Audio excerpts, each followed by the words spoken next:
Awganistanyň Jalalabad şäherinde janynyň geçen bombaçy parlamentiň agdasyny nişan aldy. Ýöne bombaçynyň howpsuzlyk gullugynyň işgärleri tarapyndan od açylyp öldürilmegi netijesinde bomba wagtyndan öň partlady.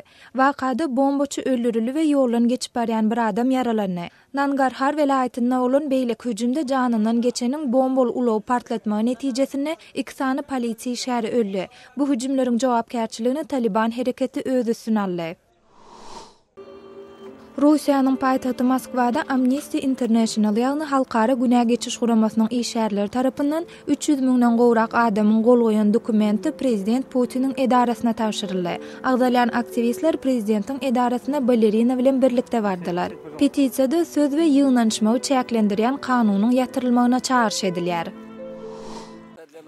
Ukrainada opozisiýa wekilleri ýurdun parlamentiniň amnestiýa barada kabul eden kanunyny reddedýärkä, protestçiler Kiýewiň merkezinde demonstrasiýalary geçirmegi dowam etdirdiler. Prezident Viktor Yanukovych ýurdun opozisiýasyny 2 aýdan bäri dowam edýän konfliktlerde dartgynlygy artdyrmakda aýplady. Bu aralykda Yanukovyçyň edarasy prezidentiň dümegländigi sebäpli näsaglyk ruhsatyna çykandygyny elan etdi.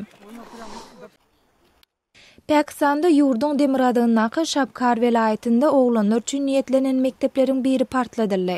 Erteher bilen bolan bu wakada hiç kim yaralanmady. Soňky 5 ýylyň dowamında Pakistanyň Demiradagyny 400-den gowrak mektebe hüjüm edildi. Şol hüjümleriň aglawasynyň jogapkärçiligini Taliban hereketi bilen ilteşikli toparlar öz üstüne aldylar.